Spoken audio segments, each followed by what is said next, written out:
Have you ever noticed how grief sneaks up on you when the seasons shift? Maybe it's the smell of the fall leaves, the first cool breeze, or maybe it's for you when the back to school aisles get full at the store. Suddenly your heart aches in ways you were not expecting. You're not imagining that, friend. The changes of seasons can create some of the heaviest waves of grief for us that are managing child loss. And today, I want to share why that happens and how you can steady your heart when those waves come. Welcome back to the Grief Mentor podcast, and this is your host, Teresa. Are you lost in the chaos of grief, struggling to find your way in the darkness? Are you asking yourself, will I ever be able to enjoy life again? Are you wondering where God is right now? Welcome to the Grief Mentor Show. This podcast is a safe place for you. It will shine a light into the shadows, helping you discover that joy and pain can coexist, that you still have purpose, and there is a path to peace. Hello, friend. I'm Teresa Davis. I, too, was lost in the chaos of grief the day my son died. Just like you, I longed for peace in this unfamiliar world. I longed for the weight crushing my chest to be lifted so I could breathe. I clung tightly to the anchor, and it was there that I discovered the tools I needed to navigate life after loss. And I'm ready to help you do the same. If you're ready, I'm holding my hand out to you, friend. Let me show you the way, one step at a time.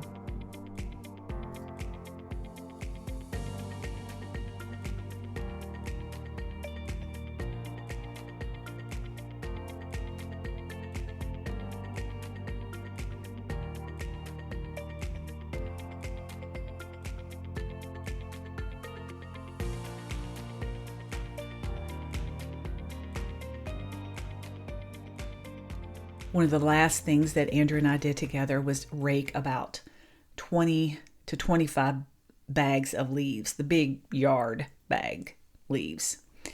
We live in a little suburb, but I have 20 trees in my backyard, so they drop a significant amount of leaves starting really late September all the way through the end of November. And Tony was still recovering from all those surgeries that I was telling you about last time. And Andrew came over to help me with some of the outside work because, as I shared with you in the last podcast, I was pretty stressed. And it was such a gift.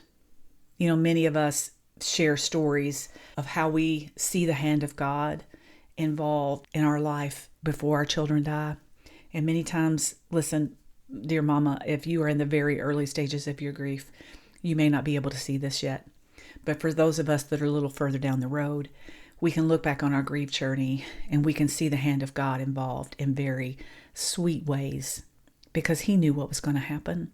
And I do believe that that was present in my case. Andrew came over that day and spent the whole day with me.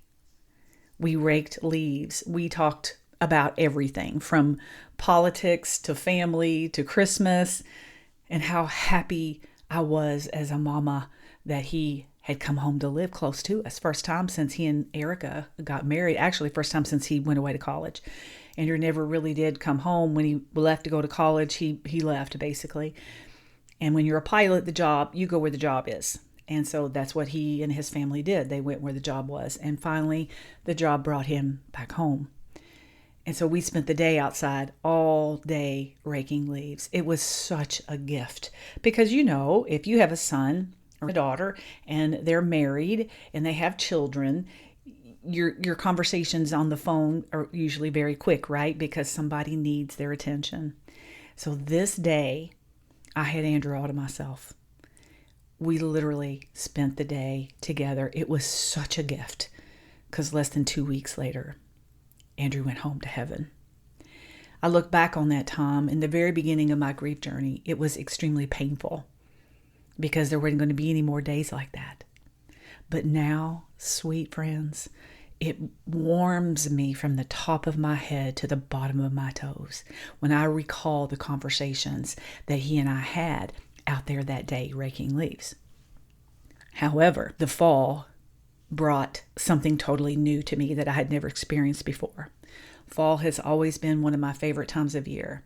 But when the fall of the leaves reminds you of the death of your son, it can take you down that rabbit hole, like I like to talk about, with no return.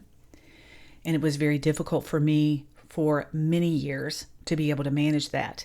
In fact, when Andrew's accident happened, it was on a Friday, and it began to rain that night. It was in November. And to this day, I still have a bit of a trigger when I hear rain dripping on leaves, because the nightmare that I was living in my head at the time was that Andrew was alone in a field somewhere and they couldn't find him.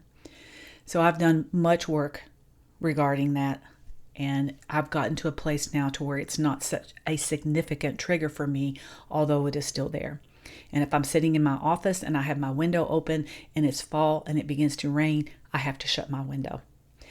That is something we teach in the grief roadmap, is how to manage triggers. And one of the first things that you do when you have a significant trigger is to remove yourself from the situation. So for me, being able to shut my window and get rid of that sound, that is something that I still have to do to this day. Now, it doesn't take me down the rabbit hole like it used to, because I have developed skills that has helped me to be able to stop that.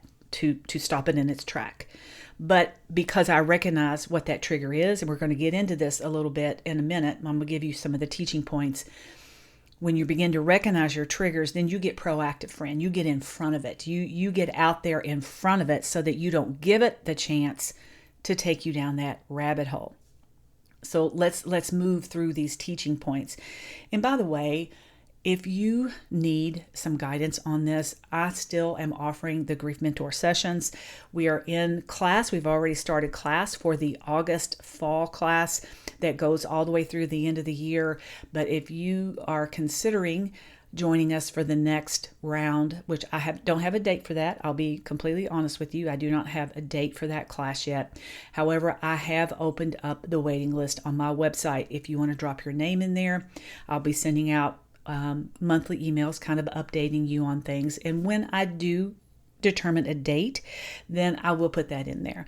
But as you know, I just finished the Grief Mentor workshop, which was a very wonderful event for the 88 moms who joined me inside of that workshop. But it cost me physically and mentally, emotionally, and all the things, friend, because I feel your pain. And the Holy Spirit has given me a gift that I can feel your pain, but that at the end of the day, I'm going to give it back, because it was never meant for me to carry. And that's one of the things I want to be able to teach you to do if you come and work with me, is that I will teach you what is meant for you to carry and what is not meant for you to carry. Because I'm going to tell you right now, friends, when you're in the beginning of your grief journey, you've taken on everything as if it is yours to carry. And one of the reasons that feels so heavy for you is because you are not meant to carry that. So I'm going to teach you how to know what is yours to carry and what is not yours to carry. So if you want to spend some time with me in that private one-on-one session, go to my website. You can book those sessions, those one-on-one sessions there, or you can go to the show notes and then see all the ways that I have to support you there along with that one-on-one session. Now, let me get into the teaching points today, because we are here in the Midwest. We are starting into that fall season. The weather's starting to change. We're already starting to shift into that fall season. And what does that mean? That means all of the holidays are stacked one right on top of each other. And that's a very, very difficult time for us. So I want to give you some tools today to be able to, number one, understand what's happening to you, and number two, what to do about it. So why do the seasons stir memories? Well, simply because our senses create the ability for us to retain things. The more senses you have involved in an event, the more likely it is that you're going to recall that. So those same senses are also the things that create triggers for us. Do you see the connection? So the sights, the smells, the rhythms of certain seasons that we have tied to our children. So why does the change of seasons bring an intense wave of grief? I'm going to explain it to you. The more involved your senses are in an experience, Okay, we have 5 senses. The more those senses are involved, the more likely you are to remember something. That sets us up for a trigger. Do you see the connection?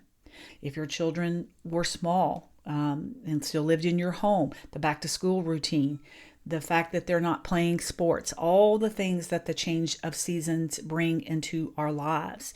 Maybe it's going to the pumpkin patch for you. Maybe it was a family routine that you always did every fall. Maybe it's a favorite vacation spot.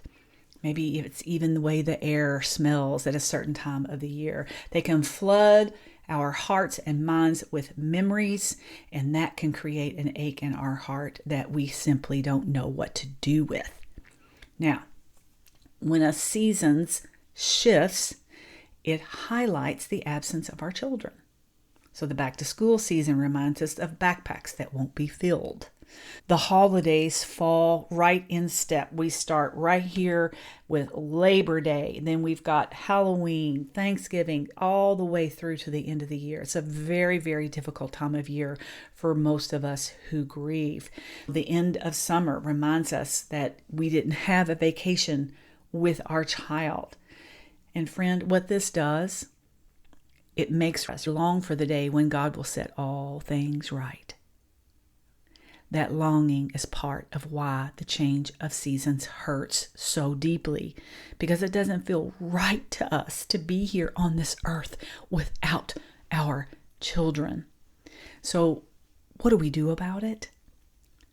That's what I'm going to teach you right now. So I've taught you why change of season is hard. I've taught you what the meaning of a trigger is. It's any time that you've got multiple senses involved in an event that creates a memory that's lasting, that triggers memories that can be painful for you. So what do you do about it? Here's the good news. Seasons change, but God does not. Let me say that again. Seasons change, but God does not. Hebrews 13:8 says that Jesus Christ is the same yesterday, today, and forever. His presence doesn't shift with the seasons or with the weather. So when grief feels unpredictable, His love is the anchor that steadies us. No matter what has changed in your life, there is one constant in your life that will never change. Hebrews 13:5 says God will never leave us or forsake us. He will not abandon you. He did not abandon your child. Hebrews 13:8 goes on to tell us that Jesus Christ is the same yesterday, today, and forever. He does not change when the weather outside changes. He doesn't change when the seasons change. He doesn't change when our life circumstances change. Friends, that is the answer. He is your anchor. Hold on to it like your life depends on it. Now, how do you prepare yourself in advance? One of the things that I teach the moms that I work with is being able to see what a trigger is when it's coming, what to do about it. Now, this is a little complicated and I can't get into the whole thing here in a podcast, but this is the first step. I'm going to give you the first step. In order to not be blindsided by a trigger, you got to know what it is. Now, many of us don't even know what our triggers are in the beginning. In fact, I didn't even know what a trigger was when Andrew died. I only knew what was going on inside of my body at the very remembrance of the things that I couldn't handle. So that's what a trigger is.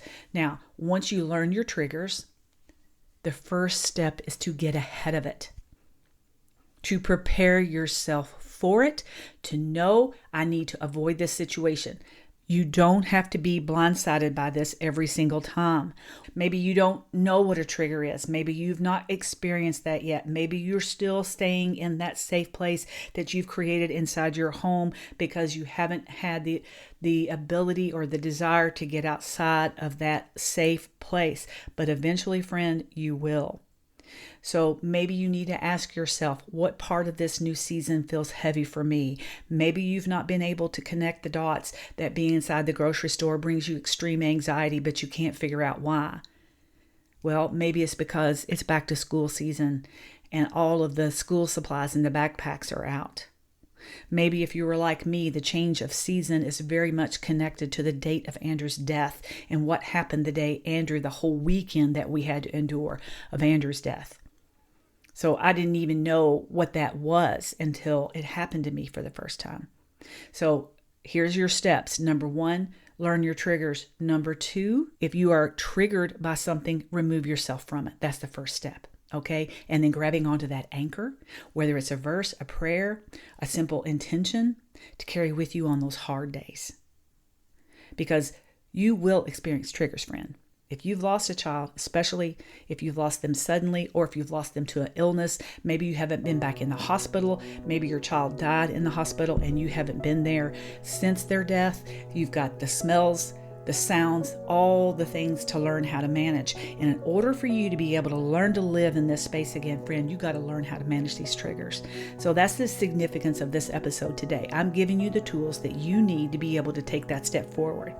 Number 1, you got to recognize your triggers. Number 2, you got to get ahead of it. You got to be prepared with the Word of God to be able to anchor yourself in that moment. I love Hebrews 13:8. Jesus Christ is the same yesterday, today, and forever. Though your circumstances have changed, He has not. Friends, He is the anchor in this storm. And that's all I have for you today. So until next time, take care.